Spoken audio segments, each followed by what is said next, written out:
माननीय सभापति महोदय, आज जन स्वास्थ्य अभियांत्रिकी विभाग की अनुदान की मांगों पर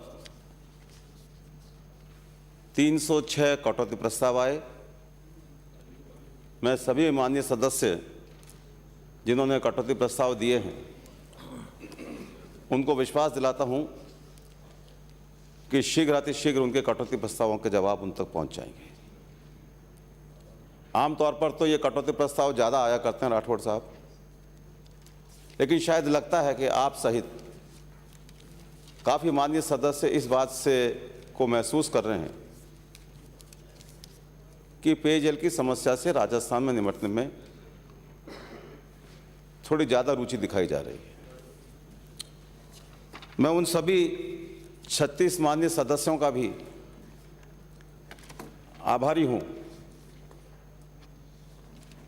जिन्होंने अपने भाषण, अपनी तहरीर के माध्यम से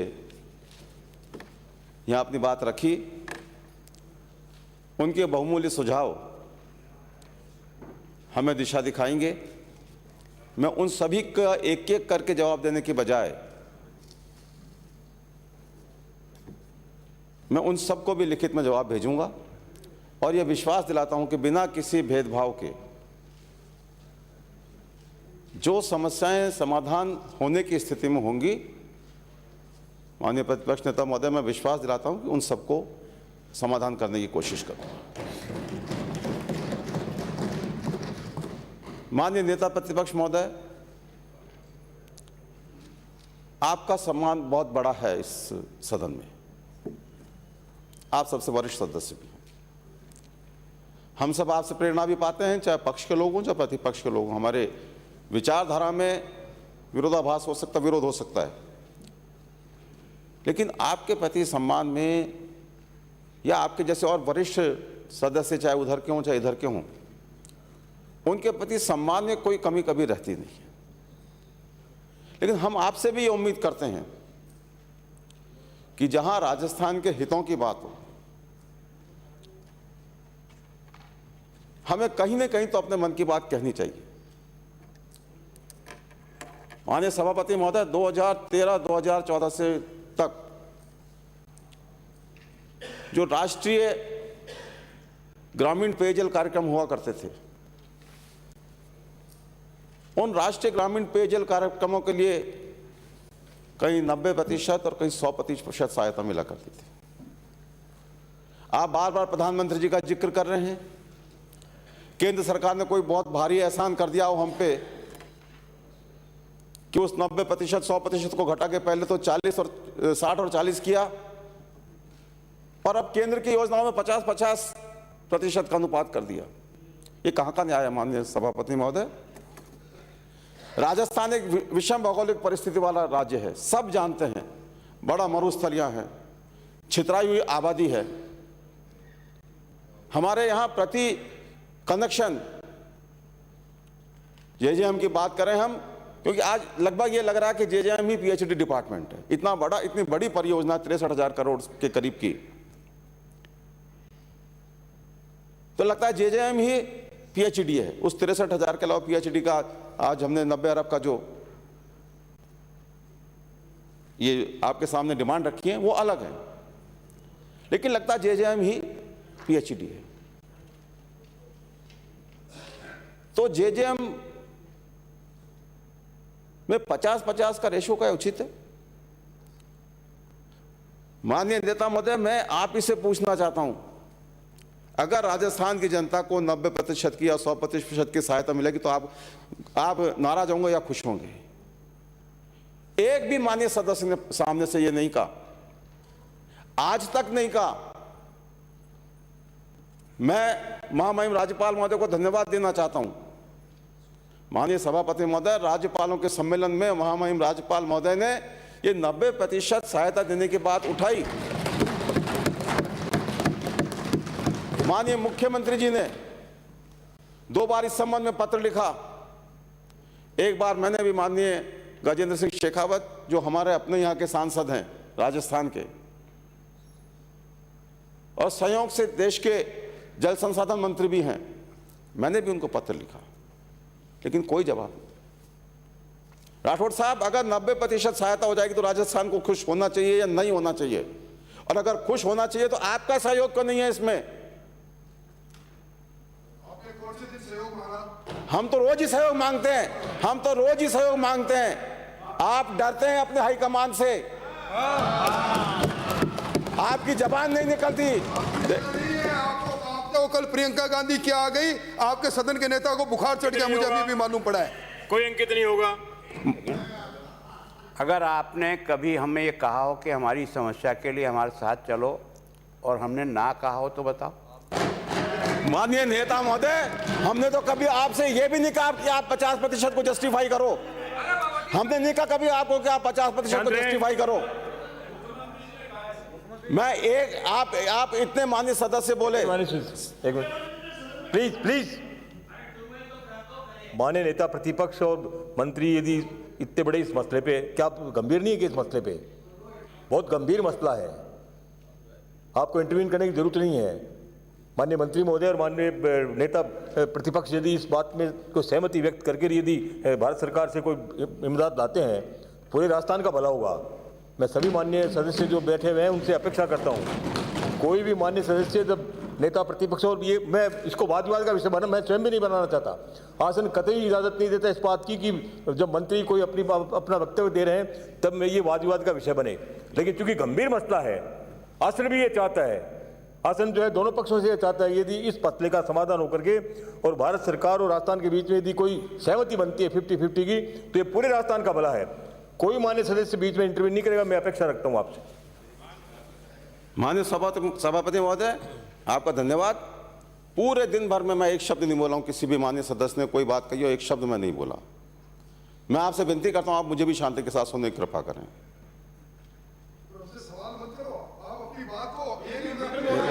मैं बैठ जाऊं, बोलूं नहीं? मैं बैठ जाऊं बोलूं नहीं? प्लीज इस पे वोटिंग करा लेते हैं, मेरे को बोलना है कि नहीं बोलना है? इस पे वोटिंग करा लेते हैं सदन में। माननीय मंत्री महोदय, आप आसन की तरफ। फिर आप फिर क्या करोगे? वॉकआउट कर जाओगे? फिर वॉकआउट कर जाओगे? अगर अगर अगर आपका अगर मेरा अंकित नहीं होगा, कुछ भी अंकित नहीं होगा इसमें। माननीय उपनेता महोदय, हम यहाँ खड़े हैं तो अपनी हैसियत से खड़े हैं, आपकी हैसियत से नहीं खड़े हैं। आप अपना जवाब दीजिए। ये क्या बात हमसे हमें इंगित करके बार बार पूछ रहे हैं? प्लीज सहयोग करें। विराजिए, हमारे मुंह में सब डालना चाहते हैं। विराजिए। आप दोनों की चुगलबाजी को आपके पीछे बैठे हुए सदस्य तो समझ नहीं रहे हैं कि भाई आप तो चुगलबाजी कर रहे हो, बाकी वो पीछे समझ बड़ा जो है वो हो रहा है। ऐसा कुछ नहीं हो रहा है, इन दोनों के बीच में ये संवाद होता रहता है हमेशा ही। आप बीच मत तालियां पीटते। मैं अपेक्षा करता हूँ अब आपस में ये वार्ता बंद करेंगे, आप आसन से मुखातिब होंगे और जो पक्ष आपने अपना रखा है, जो अपेक्षा माननीय नेता महोदय साहब कर रहे हैं, अच्छा ये रहेगा आसन व्यवस्था देते हैं कि इस पे आप और नेता प्रतिपक्ष दोनों एक साथ बैठ करके इस पे निर्णय करेंगे, माननीय मुख्यमंत्री महोदय को अवगत कराएंगे। कृपया शांत रहें। सभापति महोदय, आपका विषय नहीं है ये। माननीय सभापति महोदय, लगातार कांग्रेस हाईकमान पे प्रहार किए जाते हैं, लगातार किए जाते हैं। मेरे मित्र क्यों बोल रहे हैं मैं समझ पा रहा हूं, मेरे अलावा कोई नहीं समझेगा। मैं आपको संबोधित कर रहा हूं। अपेक्षा ये करता हूं कि माननीय उपनेता महोदय की तरफ आप नहीं देखेंगे। मैंने तो मित्र बोला है, मैंने तो उपनेता बोला ही नहीं। आपका मैंने तो उपनेता बोला ही नहीं। वक्तव्य होने के बाद आप वार्ता करें। मैंने तो उपनेता बोला ही नहीं, मैंने तो बोला मेरे मित्र, मैंने उपनेता नहीं बोला। आपका मित्र नहीं हूं, कह दो मित्र करके नहीं हूं। मेरे तो प्रताप जी मित्र हैं, ये महेंद्र जी भी मित्र हैं। माननीय सभापति महोदय, स्थिति ये हो गई, स्थिति मैं बोलूं? हाँ बोलिए अब आप। सभापति महोदय, स्थिति ये है कि भारतीय जनता पार्टी का हाईकमान भारतीय जनता पार्टी के सांसदों को और भारतीय जनता पार्टी के राजस्थान के विधायकों को उनके बारे में क्या धारणा रखता है, एक शेर के माध्यम से मैं बयान करना चाहता हूं। कमीज न सही पैरों से पेट ढक लेंगे। शांत रहें। कमीज न सही पैरों से पेट ढक लेंगे, कितने मुनासिब हैं ये लोग इस सफर के लिए। कोई हैसियत नहीं समझता हाईकमान, जिनको राजस्थान की जनता ने 25 सांसदों को चुन के भेजा, कोई हैसियत नहीं समझता। एक बार भी एक एमपी आज तक राजस्थान के हितों के लिए नहीं बोला। प्रतिपक्ष के नेता महोदय ने यह बात रखी है कि आप हमसे कहेंगे तो हम चलने को तैयार हैं। मैं माननीय मुख्यमंत्री जी को भी ये बात निवेदन करूंगा, आपके भावना से अवगत कराऊंगा। लेकिन माननीय सभापति महोदय, जिस तरीके से 50-50 के अनुपात को जस्टिफाई करने की कोशिश की, मैं समझता हूं राजस्थान के हित में नहीं है।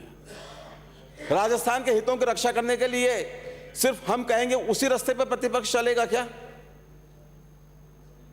प्रतिपक्ष को अपनी जिम्मेदारी नहीं निभानी, और यही कारण है राजस्थान की जनता देख रही है कि राजस्थान का प्रतिपक्ष अपनी जिम्मेदारी नहीं निभा पा रहा है, इसलिए लगातार असफल हो रहा है।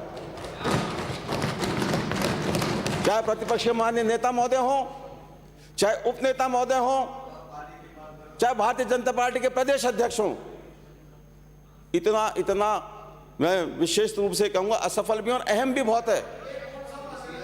एक जो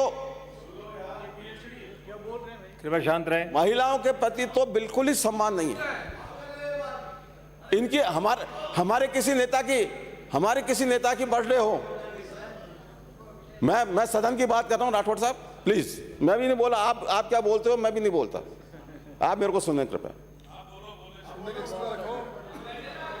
आज भारतीय जनता पार्टी के नेता वसुंधरा राजे जी का जन्मदिन था। एक भी पुरुष भारतीय जनता पार्टी के माननीय सदस्य ने यहां सदन में उनको बधाई नहीं दी, सिर्फ महिलाओं ने बधाई दी है।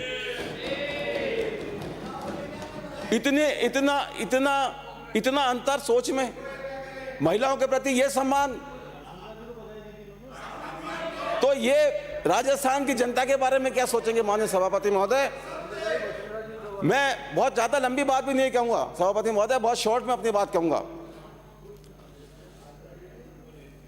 कि जल ही जीवन है, ये सब लोग कहते हैं, हमारे पुराणों में लिखा है। आप तो ज्ञाता हैं, कल्ला जी नहीं है, वो भी बड़े ज्ञाता हैं, और माननीय नेता महोदय का भी ज्ञान असीमित है। पहला जो अवतार हुआ है हिंदू धर्म में वो मत्स्य अवतार हुआ है। इसका मायने ये कि जीव की उत्पत्ति जल से है, और सिर्फ पुराणों की बात नहीं कर रहे हम। माननीय सभापति महोदय, आज के वैज्ञानिक जो अंतरिक्ष को देखते हैं, जब किसी दूसरे ग्रह से कोई चीज सामने वो फोटो आती है या कोई वहां से कोई नमूने आते हैं और उनको जीव तलाश करना होता है, तो सबसे पहले वो इस बात को तलाश करते हैं कि इसके अंदर पानी है कि नहीं। पानी होगा तभी जीव होगा। यह पानी की महत्ता को स्थापित करता है। माननीय उपनेता महोदय, मैं आपको एक कोटेशन बताना चाहता हूं।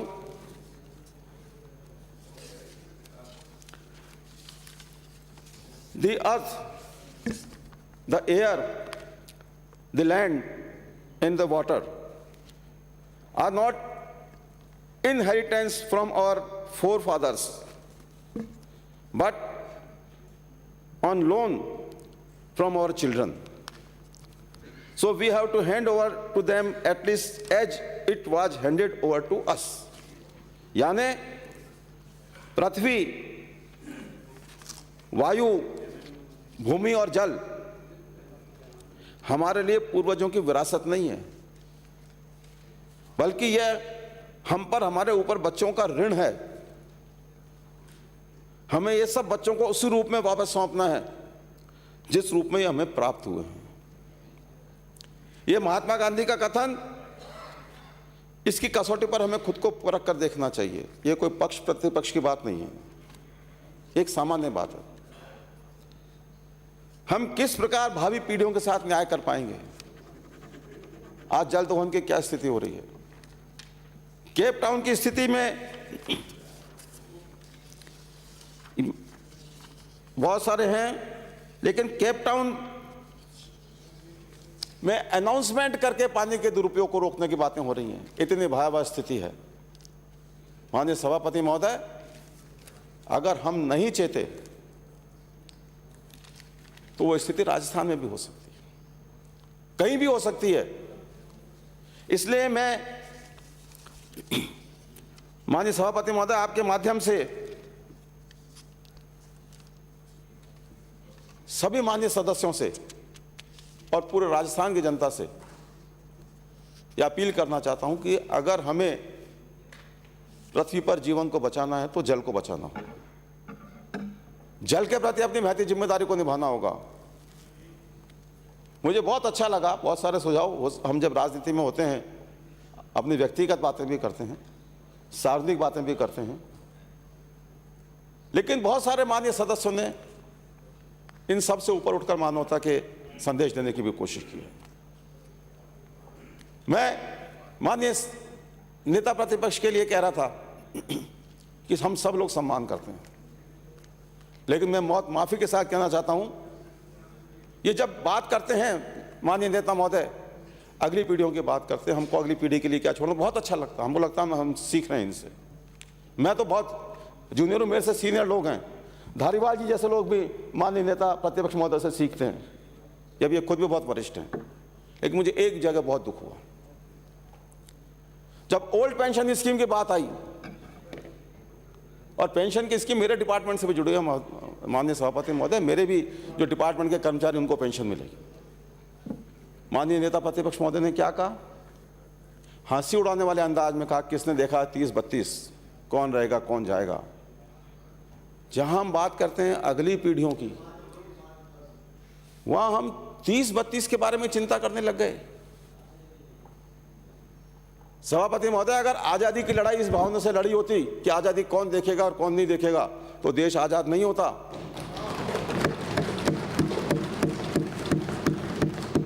इसमें भी मैं एक शेर के माध्यम से अपने भावनाओं को बयान करना चाहता हूं। तामीरों की खातिर कब देखे हैं हमने ख्वाब, तामीरों की खातिर कब देखे हैं हमने ख्वाब, तामीर दुनिया देखेगी, हम देखेंगे ख्वाब। मैं बहुत अदब और सम्मान के साथ निवेदन करना चाहता हूं कि अगर हम ये सोचेंगे कि आगे क्या होगा, कौन रहेगा कौन नहीं रहेगा, किसको लाभ होगा किसको लाभ नहीं होगा, तो मैं समझता हूं हम न्याय नहीं कर रहे। माननीय सभापति महोदय, मैं बहुत सारी बातें आई,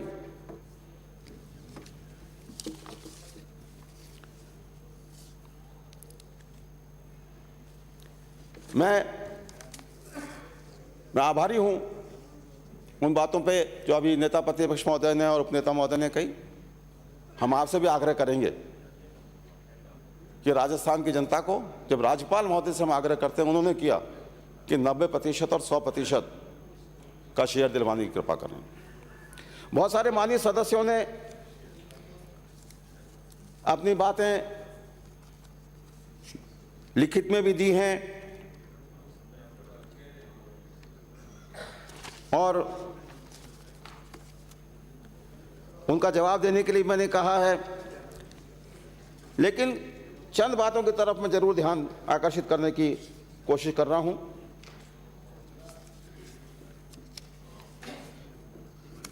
एक तो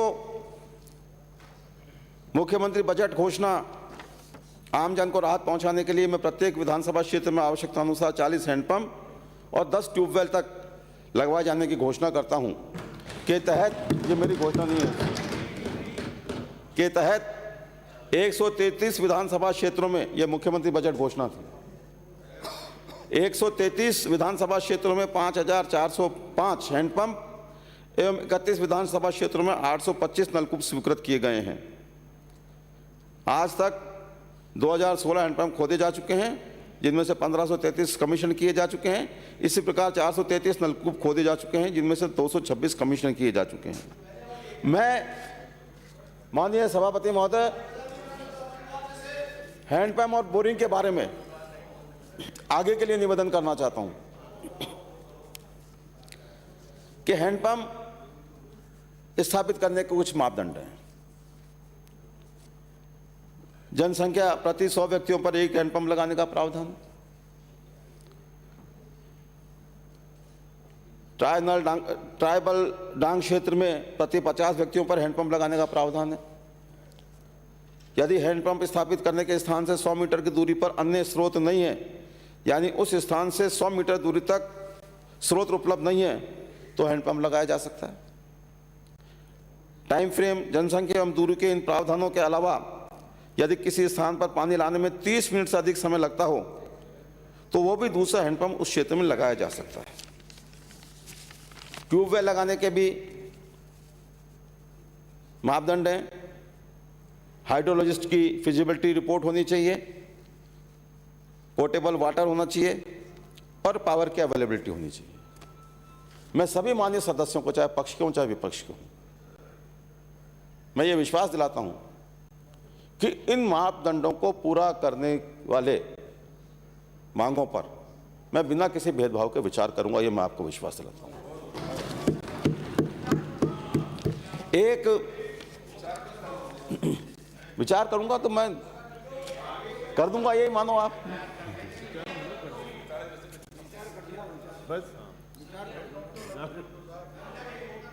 आपको शिकायत नहीं रहेगी कि आप कोई भेदभाव हुआ, ये मैं विश्वास दिलाता हूं। एक आपने हैंडपंप मरम्मत की बात कही, तो हैंडपंप मरम्मत के लिए मैं ये कह सकता हूं कि हमें जो दिक्कत आती है हैंडपंप मरम्मत में, उसके लिए गाड़ी और लेबर की 4 माह के लिए गाड़ी और लेबर उपलब्ध होती है। हम कोशिश करेंगे कि फाइनेंस डिपार्टमेंट से अनुमति लेकर, अगर वो अनुमति देते हैं तो 4 माह से अधिक वाहन और लेबर लेने का प्रयास करेंगे। इससे हैंडपंप की मरम्मत में की स्थिति में सुधार आएगा।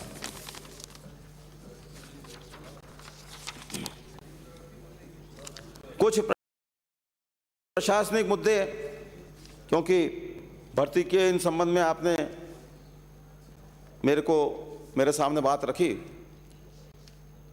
माननीय सभापति महोदय, जब मैं मंत्री का मैंने प्रभार लिया था, उस समय 604 जेईएन की विभाग में कमी थी, एजेंस की भी कमी थी।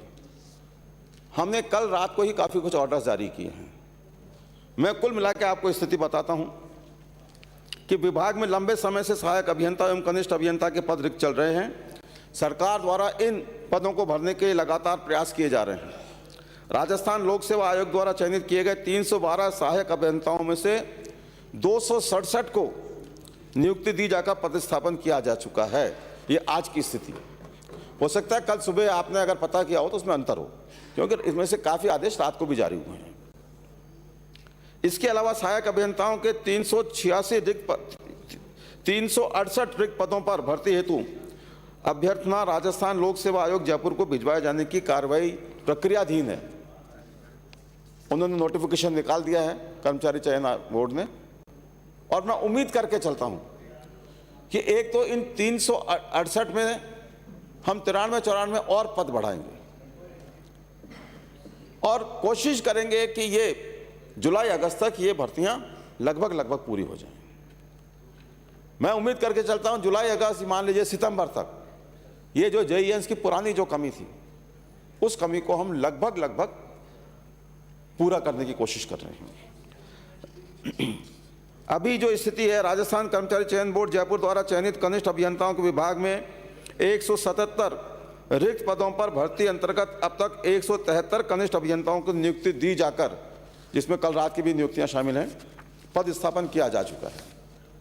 इसके अलावा विभाग में कनिष्ठ अभियंताओं के 366 रिक्त पदों पर, जो मैंने जैसे बताया, इसकी 17/1/2022 को विज्ञप्ति जारी हो चुकी है। उपरोक्त सीधी भर्ती से चयनित अभ्यर्थियों को सहायक अभियंता एवं कनिष्ठ अभियंता के पद पर नियुक्ति दी जाकर विभाग में अभियंताओं के रिक्त पदों को शीघ्र भरा जा सके। 93 पदों के लिए मैंने बता दिया। अराजपत्रित अधीनस्थ संवर्ग में लगभग 400 पदों पर अनुकंपात्मक नियुक्तियां प्रदान की गई हैं। इसके अलावा मंत्रालयिक एवं अधीनस्थ संवर्ग में 420 पदों, कनिष्ठ सहायक 262, वरिष्ठ प्रयोगशाला सहायक 18, प्रयोगशाला परिचायक 45, शीघ्र लिपिक 95 पर भर्ती हेतु अभ्यर्थना दिनांक 8/2/2022 को राजस्थान कर्मचारी चयन बोर्ड जयपुर को प्रेषित की जा चुकी है। सरकार द्वारा हमेशा ही कर्मचारियों के हितों का ध्यान में रखा गया है, तो विभागीय पदोन्नति समिति की बैठकें आयोजित कर कार्मिकों को पदोन्नति दिए जाने हेतु सरकार द्वारा गंभीरता से प्रयास किए जा रहे हैं। इसी का नतीजा है कि विभाग में 100 से अधिक लंबित डीपीसी आयोजित कर राज सेवकों को पदोन्नतियां दी गई हैं। राजपत्रित संवर्ग में सहायक अभियंताओं से अधिशासी अभियंता स्तर तक के सभी पदों हेतु वर्तमान वर्ष 2021-22 तक की डीपीसी आयोजित की जा चुकी है। वर्तमान वित्तीय वर्ष में सहायक अभियंता से मुख्य अभियंता के पदों पर 73, सहायक अभियंता से एक्सियन के पदों पर 73 राज सेवकों को पदोन्नति का लाभ प्रदान किया गया है। इस प्रकार अराजपत्रित अधीनस्थ संवर्ग के में गत वर्षों की बकाया डीपीसी के अलावा वर्तमान वर्ष 2021-22 की भी समस्त पदों हेतु डीपीसी आयोजित कर 1639 राज सेवकों को पदोन्नतियां प्रदान की गई हैं, जो एक अभूतपूर्व कदम है। माननीय सभापति महोदय,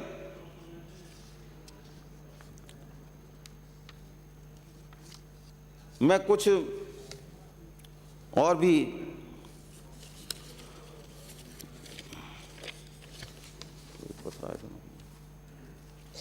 बातें आपके सामने निवेदन करना चाहता हूं। आरओ पद बंद होने की जांच कराई जाएगी। जैसे अभी माननीय सदस्यों ने आरओ के बारे में शिकायत की, हम उसकी जांच कराएंगे, उन कारणों का पता लगाएंगे, उनका निराकरण करेंगे, उनको चालू करेंगे, और कंपनी अगर कोई दोषी पाई जाती है तो उसके खिलाफ कार्रवाई भी करेंगे। रिक्त पदों को शीघ्र भरा जाएगा। जिस हेल्पर संवर्ग की आपने बात की, माननीय सभापति महोदय, 2013 से वो भर्तियां रुकी हुई हैं। 2013 में विज्ञप्ति निकाली, किन्हीं कारणों से वो भर्ती नहीं हो पाई, लंबित हो गई। उसके बाद चूंकि हम जानते हैं कि रिजर्वेशन और कई मुद्दे ऐसे होते हैं जो समय के साथ साथ उनमें परिवर्तन आता रहता है। अब हमने इस बात को तय किया है, हमने कर्मचारी चयन बोर्ड को ये कहा है कि अगर संभव हो तो कानूनी राय लेकर वो जो भर्ती का जो नोटिफिकेशन था उसको रद्द करके और नई नीति के हिसाब से नई नियुक्तियों की भर्ती के लिए नोटिफिकेशन निकाला जाए। अगर हमें लॉ डिपार्टमेंट से अनुमति मिल गई तो हम वो एक नई विज्ञप्ति निकालेंगे और वो 1309 पद हैं शायद, उनकी भी भर्तियां हम जल्दी से जल्दी करने की कोशिश करेंगे। कुल मिलाकर हमारा इस बात पर जोर है कि विभाग में कर्मचारियों की और अधिकारियों की, इंजीनियर्स की कमी को हम पूरा कर सकें। डॉक्टर जितेंद्र सिंह जी ने बड़ी भावुक बात कही कि झुंझुनू वीरों की, शहीदों की वीर भूमि है, वहाँ परंपरागत योजनाओं से काम नहीं चलेगा। डॉक्टर साहब, आपका आदेश शिरोधार्य है, हम कोशिश करेंगे अगर योजनाओं से काम नहीं चल रहा तो वहाँ कोई नवाचार हम कर सकें। जल की गुणवत्ता पर पूरा जोर रहेगा। इसके लिए हमने 9150 ग्राम पंचायतों को फील्ड टेस्टिंग किट वितरित कर लगभग 14,000 महिलाओं को उनके प्रयोग हेतु प्रशिक्षण दे दिया है। मैं खुद भीलवाड़ा गया था एक कार्यक्रम में, वहाँ सामने उन्होंने टेस्ट कराया और उसका रिजल्ट हाथ की आता है, सामान्य टेस्ट। अगर उसके अंदर कोई गड़बड़ी पाई जाती है तो हमने 33 के 33 जिलों में 16 बिंदुओं पर जल की गुणवत्ता की जांच के लिए NABL से मान्यता प्राप्त लैब स्थापित किए हैं, जो अपने आप में एक उपलब्धि है। पूरे 33 जिलों में हमने लैबोरेटरी स्थापित की है। सामान्य जांच ग्राम स्तर पर हो जाएगी और उसमें 4-4 महिलाओं को ग्रुप को ट्रेनिंग दी गई है कि कैसे वहाँ पानी की जांच करनी है।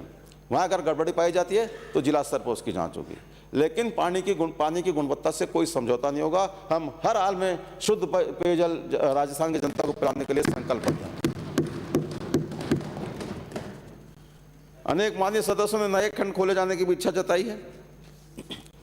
इसमें जो व्यवहारिक रूप से संभव होंगे उनको हम कंसिडर करके उनको भी, उस पर भी निर्णय लेंगे। कृषि भूमि पर बसी कॉलोनी और फ्लैट में रहने वाले लोगों के लिए पहले भी पॉलिसी बनी थी। लेकिन न तो कृषि भूमि पे रहने वाले लोगों ने उस पॉलिसी को एक्सेप्ट किया और न फ्लैट में रहने वालों ने। मैंने अपने विभाग के अधिकारियों से और ये कहा है कि इस जो पॉलिसी बनी हुई है इसको व्यवहारिक बनाया जाए, ऐसी पॉलिसी बने कि किसी को शिकायत नहीं हो और लोग इसका अधिक से अधिक उपयोग कर सकें, क्योंकि व्यक्ति कहीं भी बसा हुआ है माननीय सभापति महोदय, उसको पानी पिलाना सरकार की सबसे पहली प्राथमिकता है और हम इस प्राथमिकता को हर हाल में पूरा करेंगे। एक बात यह आई कि जहां अभी जेजेएम का कार्य पूरा नहीं हुआ है वहां हम चालू वैकल्पिक व्यवस्था यदि कोई है तो उसको जब तक जेजेएम का पानी नहीं मिल जाता उसको हम चालू वैकल्पिक व्यवस्था को जारी रखेंगे, और जहां अगर कोई वैकल्पिक व्यवस्था नहीं है तो कोई ना कोई इंतजाम करने की हम हर संभव कोशिश करेंगे। जेजेएम के तहत लगाए जाने वाले नल कनेक्शनों में भी पानी मिल सके। अब मैं माननीय सभापति महोदय मैं कहना चाहूँगा, इतनी बड़ी योजना बना दी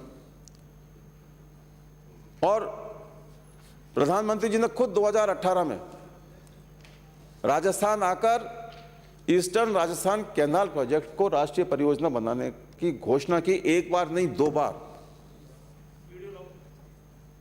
लेकिन आज तक उस पर कोई काम नहीं हुआ। उस घोषणा को लगता है प्रधानमंत्री जी भूल गए। मैं माननीय प्रतिपक्ष के नेता महोदय से और सभी माननीय सदस्यों से आग्रह करूंगा। 25 आदमियों ने याद दिलाया। हाँ जी, और 25 सांसदों ने भी याद दिलाया। मैंने कहा संयोग से सौभाग्य से जल संसाधन मंत्री भी राजस्थान के हैं, उन्होंने भी इस तरफ ध्यान नहीं दिया। मैं आपके माध्यम से, और अगर मैं गलत कह रहा हूं तो राठौड़ साहब आप मेरे को टोक दें, प्रधानमंत्री जी की घोषणा को पूरा करना पूरे राष्ट्र की जिम्मेदारी है, आपकी भी है, आपकी भी और हमारी भी है। और आप नहीं शायद इसको पूरा कर रहे, लेकिन हमारे माननीय मुख्यमंत्री जी कर रहे हैं। नवनेरा लिंक जो योजना है, जो इसका एक हिस्सा है ईस्टर्न राजस्थान कैनाल प्रोजेक्ट का, उसके लिए माननीय मुख्यमंत्री जी ने 9,600 करोड़ का बजटीय प्रावधान किया है।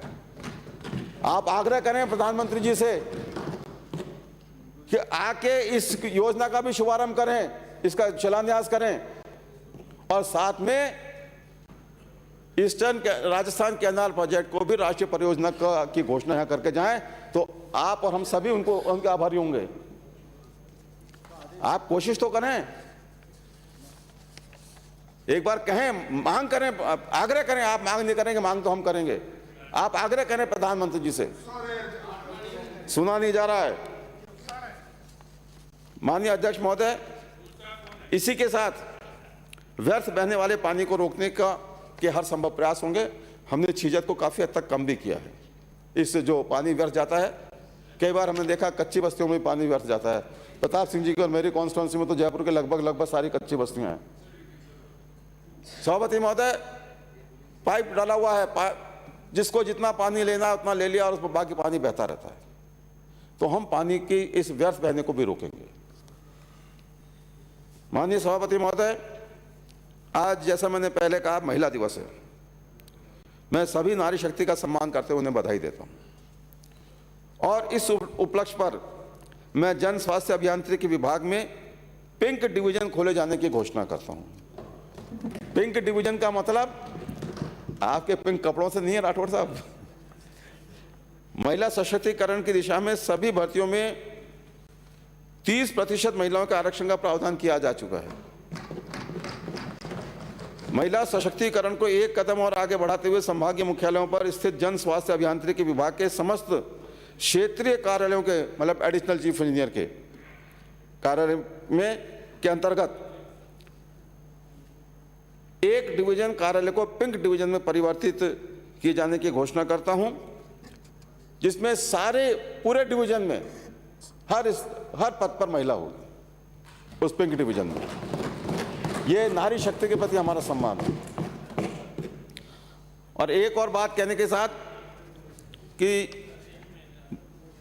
अभी माननीय मुख्यमंत्री महोदय ने समस्त श्रेणी के उपभोक्ताओं को राहत प्रदान करते हुए 31 दिसंबर 2021 तक बकाया जल प्रभार शुल्क को 31 मार्च 2022 तक एक मुश्त जमा कराने पर ब्याज एवं शास्ति में 100% छूट दी है।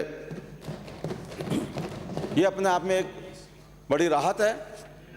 और बजट में माननीय मुख्यमंत्री जी ने, माननीय सभापति महोदय, किसी इंडस्ट्री को कोई परमिशन लेनी हो भूजल के संबंध में तो दिल्ली में केंद्रीय भूजल बोर्ड के पास जाना पड़ता है और प्राधिकरण उसके पास जाना पड़ता है, उसमें समय भी लगता है और अनावश्यक शुल्क वहाँ जमा होता है। अब माननीय मुख्यमंत्री जी ने बजट में घोषणा की है, हमने मुख्यमंत्री जी से आग्रह किया था कि राजस्थान भूजल संरक्षण एवं प्रबंधन प्राधिकरण बनाए जाने की माननीय मुख्यमंत्री जी ने बजट में भी घोषणा की है। मैं कोई बहुत अधिक लंबी बात नहीं कहता हुआ माननीय सभापति महोदय, इतना ही निवेदन करना चाहता हूं कि यदि आप और हम सब मिलकर चलेंगे तो राजस्थान की प्यासी जनता की बहुत अधिक सेवा कर पाएंगे। मैं इन्हीं बातों के साथ में मैं जो बजटीय घोषणाएं जो माननीय मुख्यमंत्री जी ने 23 फरवरी को अपने बजटीय भाषण में कही थी वो, और मुख्यमंत्री बजट बहस के बाद जो घोषणाएं उन्होंने की थी 3 मार्च को, वो सब पढ़ने की बजाय मैं टेबल करता हूं जिससे आपका समय बचे। मुझे उम्मीद थी आप इस पर ताली जरूर बजाएंगे।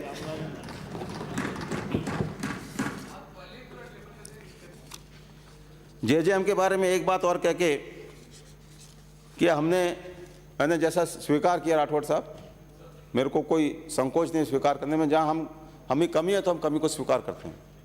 जेजेएम में हमारी शुरू में स्पीड धीमी रही, लेकिन अब हमने काफ़ी हद तक स्पीड बढ़ाने की कोशिश की है। हमने जल संबंध स्थापित करने के लगभग 97% योजनाओं को स्वीकृति प्रदान की है। जेजेएम से जुड़ने वाले लगभग सभी गांवों के लिए हमने विलेज वाटर सप्लाई कमेटी का गठन कर दिया है और इसमें हम देश में प्रथम हैं। विलेज एक्शन प्लान की स्वीकृति में भी हम अन्य राज्यों के मुकाबले काफ़ी आगे हैं। और पहले तो हमारे कनेक्शन कम थे, लेकिन अब हम, माननीय नेता प्रतिपक्ष महोदय, मैं निवेदन करना चाहता हूं कि अब हम लगभग 5000 कनेक्शन प्रतिदिन दे रहे हैं और हम इस स्पीड को और आगे बढ़ाने की कोशिश कर रहे हैं, जिससे कि हम जो त्रैमासिक लक्ष्य लेकर नए तरीके से आगे बढ़ने की कोशिश कर रहे हैं कि 3-3 महीने के लक्ष्य हम निर्धारित कर रहे हैं। डिपार्टमेंट में हमारे इस बारे में बात हुई है, योजना बनाई है और उन लक्ष्यों को हम प्राप्त करने की कोशिश कर रहे हैं। अभी 2 साल का समय हमारे पास शेष है। निश्चित रूप से ये बहुत बड़ा टास्क है किसी भी राज्य के लिए, और हमारे राज्य के लिए इसलिए जब बड़ा टास्क है कि हमारे यहाँ पे दूसरे राज्यों में तो पैसा कम खर्च होता प्रति कनेक्शन। सभापति महोदय, हमारे यहाँ पे 72,000 रुपये प्रति कनेक्शन पैसा खर्च हो रहा है। विषम भौगोलिक परिस्थितियाँ हैं, छितरायु आबादी है, पैसे की भी परेशानी आती है, बहुत सारी बातें हैं, कभी नीचे पत्थर आ जाता है, कभी दोबारा खुदाई करनी पड़ती है, बहुत सारी परेशानी है। लेकिन उसके बावजूद भी हमारा विभाग इस बात के लिए संकल्पित है कि हम हर संभव कोशिश करेंगे कि जेजेएम का जो लक्ष्य 2024 का मार्च 2024 का, उसको हम प्राप्त कर सकें। कुछ और हमने काम किए हैं।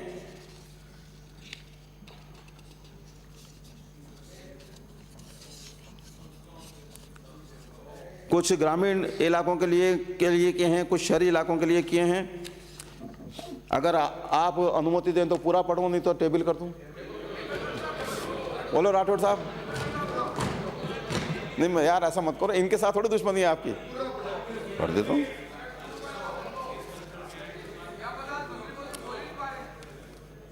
टेबल करूं? ये लो, आप में मतभेद हो गए।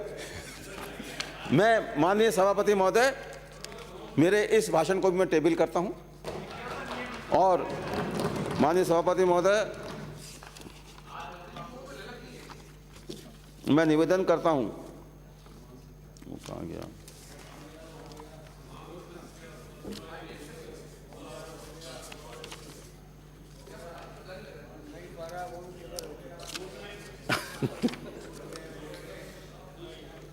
एक बात जरूर मैं निवेदन करूंगा कि एक भाषण का, एक समाचार पत्र का जिक्र हुआ लक्ष्मण डुंगरी नाम से। मैं निवेदन करना चाहता हूं, सबको बताना चाहता हूं कि सिर्फ लक्ष्मण डुंगरी की योजना जयपुर में मंजूर नहीं हुई है। जयपुर में खो नागौरियन जयपुर हेतु बीसलपुर बांध आधारित पेयजल परियोजना फेज द्वितीय का 133 करोड़ 24 लाख रुपए की लागत से कार्य करवाया जाएगा। जगतपुरा प्रतापनगर एवं महल रोड जयपुर के आसपास के क्षेत्र हेतु बीसलपुर बांध आधारित पेयजल परियोजना फेज द्वितीय का 184 करोड़ 89 लाख रुपए की लागत से कार्य करवाया जाएगा। पृथ्वीराज नगर जयपुर हेतु बीसलपुर बांध आधारित पेयजल परियोजना फेज प्रथम स्टेज द्वितीय एवं फेज द्वितीय का 600 करोड़ रुपए की लागत से कार्य करवाए जाएंगे। शहरी जल योजना ये दौसा की है। इसके बाद में जयपुर जिले के लिए ईसरदा बांध परियोजना से जमुआ रामगढ़ में पानी लाकर पेयजल उपलब्ध करवाया जाएगा। जयपुर की बस्सी ग्रामीण जल प्रदाय योजना को शहरी जल प्रदाय योजना में क्रमोन्नत किया जाकर पेयजल की समुचित व्यवस्था की जाएगी। इस पर लगभग 19 करोड़ रुपए की लागत आएगी। इतनी लागत कुल मिलाकर लक्ष्मण डुगरी योजना की है, बहुत बड़ी योजना नहीं है वो। झोटवाड़ा जयपुर के उद्योग नगर क्षेत्र में पेयजल हेतु 2000 किलो लीटर क्षमता की टंकी बनाकर जल प्रदाय की समुचित व्यवस्था की जाएगी। इस पर लगभग 10 करोड़ रुपए व्यय होंगे। और जयपुर की योजना में अंतिम वो लक्ष्मण डुंगरी की है, वो 20 करोड़ की योजना है। तो जयपुर के लिए इसके अलावा भी हमने माननीय मुख्यमंत्री महोदय से आग्रह किया है और फाइनेंस डिपार्टमेंट में भी हमने प्रस्ताव भेजा है कि जयपुर परकोटा क्षेत्र में आने वाली जो जीर्ण शीर्ण जो लाइनें हैं, पाइप लाइनें, उनसे अनेक बार गंदा पानी भी आता है। चिंता बनी रहती है किसी की तबीयत खराब नहीं हो जाए, कोई दुर्घटना नहीं हो जाए। उसको बदलने के लिए भी हमने शायद लगभग 253 करोड़, या इसकी एग्जैक्ट मैं नहीं कह सकता, लेकिन लगभग इतना 200 कुछ करोड़ की योजना है, उसको हमने एफडी में भेजा है। हम उम्मीद करके चलते हैं कि आने वाले समय में संभवतः उस योजना को भी हम मंजूर करा पाएंगे। तो जयपुर में ये जो दूषित पानी की समस्याएं बार बार समाचार पत्रों में भी छपती हैं और हमें भी बुरा लगता है अगर कहीं दूषित पानी आता है तो पानी एक जगह आता है और शिकायत उसकी 10 जगह दर्ज हो जाती है। तो चिंता का विषय बात ये नहीं कि 10 जगह दर्ज होती है, चिंता का विषय एक जगह भी क्यों आए। शांत रहे, शांत अभी रहे। बात राजस्थान की मैं वो टेबल कर रहा हूँ। तो मैं इसी के साथ अध्यक्ष महोदय निवेदन करना, सभापति महोदय कहाँ गया, मैंने नहीं करा था, वही देख रहा हूँ।